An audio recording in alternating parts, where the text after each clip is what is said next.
Langit ungaran di pertengahan. Dekade pada tahun 1820.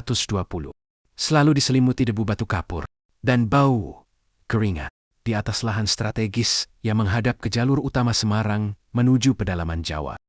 Sebuah ambisi kolonial sedang diwujudkan. Pemerintah Hindia Belanda memutuskan bahwa penguatan pertahanan adalah kunci untuk mengamankan kekuasaan di Jawa Tengah. Benteng yang akan diberi nama Willem II untuk menghormati pangeran mahkota Belanda. Benteng saat itu dirancang sebagai pos militer permanen. Dinding tegak yang akan menjadi simbol tak terbantahkan dari superioritas Eropa. Pembangunan dimulai dengan kecepatan yang kejam. Ribuan pekerja pribumi dikerahkan dari desa-desa sekitar melalui sistem kerja paksa yang memberatkan, dikenal sebagai kerja rodi.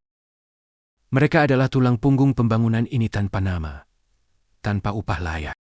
Hanya didorong oleh cambuk dan janji palsu untuk pengampunan pajak. Di bawah terik matahari yang menyengat dan mata para kolonial Belanda yang tak berhenti mengawasi, mereka memotong batu, mengaduk semen, dan menancapkan fondasi yang begitu dalam hingga terasa menyentuh nadi bumi. Setiap bongkahan batu yang terangkat, setiap bata yang tersusun rapi menjadi dinding pertahanan setebal 2 meter, adalah saksi bisu penderitaan.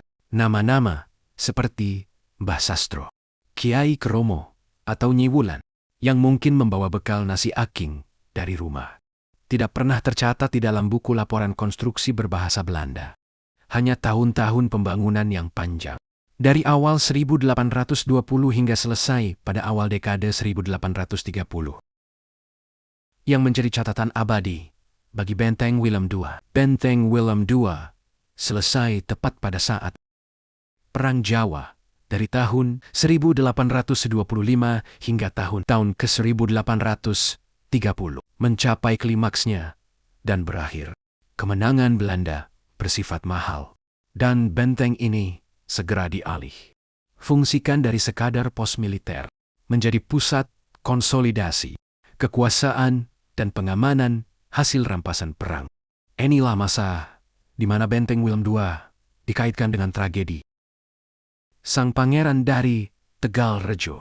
Meskipun pangeran Diponegoro tidak ditahan lama di Ungaran, ia dipindahkan ke Batavia dan kemudian diasingkan ke Makassar. Benteng ini berfungsi sebagai pusat logistik dan intelijen pasca perang yang menaungi penangkapan, interogasi, dan pemindahan banyak loyalis Diponegoro. Dinding tebal benteng bukan hanya menahan serangan musuh, tetapi juga menahan bisikan ketakutan dan ratapan para tahanan. Setiap koridor, setiap ruang bawah tanah yang dingin, pernah menjadi tempat di mana nama Diponegoro diucapkan dengan campuran kekaguman dan kengerian oleh para serdadu Belanda yang bertugas.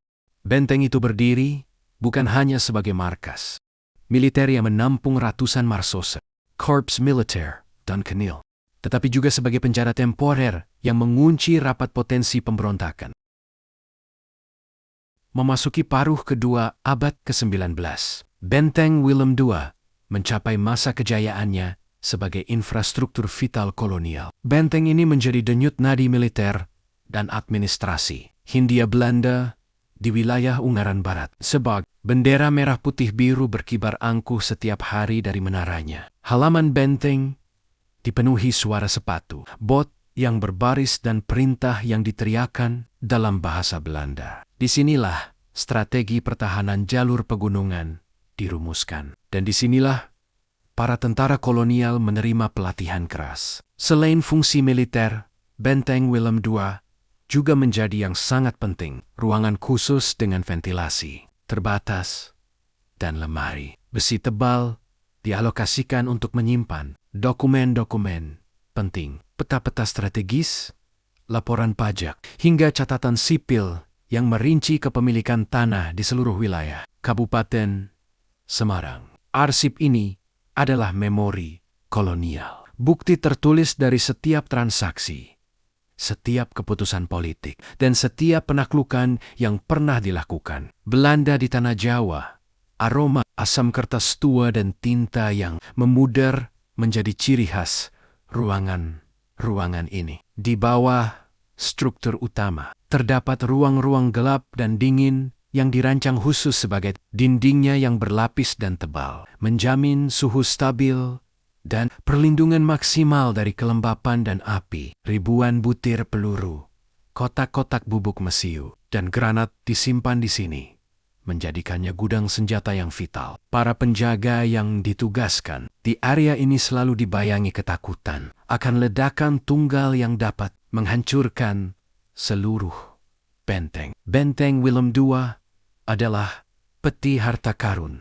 bagi kekuasaan kolonial dan ancaman yang menakutkan bagi rakyat pribumi. Masa keemasan Benteng Willem II mulai meredup pada awal abad ke-20 dan runtuh sepenuhnya pada masa Perang Dunia II ketika Jepang tiba pada tahun 1942. Kekuasaan berpindah tangan secara mendadak. Para serdadu Knil yang pernah bangga kini menjadi tawanan. Benteng Willem II beralih fungsi menjadi barak militer Jepang yang juga menggunakan dinding-dindingnya untuk menahan dan menginterogasi tokoh-tokoh perlawanan. Namun, masa jabatan Jepang hanya sebentar. Kemerdekaan Indonesia pada adalah pukulan telak yang mengakhiri seluruh kejayaan dan relevansi kolonial. Benteng Willem II. Setelah proklamasi, benteng ini menjadi sasaran perebutan. Semangat revolusi membara dan gedung kolonial yang megah itu dipandang sebagai simbol penindasan yang harus dikuasai. Meski sempat menjadi medan pertempuran sengit pada masa revolusi fisik, pada akhirnya ia menjadi milik Republik. Fungsi militernya berlanjut di bawah tentara Indonesia. Namun statusnya sebagai Benteng Willem II telah tiada. Fungsinya meredup, tak lagi menjadi pusat pemerintahan yang vital, melainkan hanya kantor atau barak biasa. Kini, di awal abad ke-21, Benteng Willem II, Ungaran berdiri sebagai monumen kebisuan. Dinding-dinding batu tebal yang pernah ditempa oleh peluh pekerja. Pribumi kini ditumbuhi lumut dan akar pohon yang melilit. Plafon di beberapa ruang telah runtuh, memperlihatkan rangka atap kayu yang keropos. Aroma kertas tua dan amunisi telah digantikan oleh bau tanah basah dan debu. Jendela-jendela besar, tempat para perwira Belanda dulu memandang ke arah pegunungan, kini pecah dan berdebu. Pendatang yang datang, jika ada, hanya bisa meraba jejak-jejak masa lalu. Mereka melihat tembok tebal dan lengkungan pintu, mencoba membayangkan dentuman sepatu bot dan jeritan. Perintah yang pernah mengisi udara. Benteng Willem II bukan lagi benteng militer. Ia adalah arsip fisik yang rapuh, menyimpan cerita tentang kekejaman pembangunan, kepelikan, pengasingan. Kemenangan Pengingat, bahwa struktur batu yang paling kuat pun akhirnya tunduk pada waktu dan perubahan zaman. Kisah kejayaannya telah berakhir, meninggalkan warisan yang sunyi, menunggu tangan-tangan yang peduli untuk merawatnya agar ia tidak lenyap sepenuhnya di telan sejarah.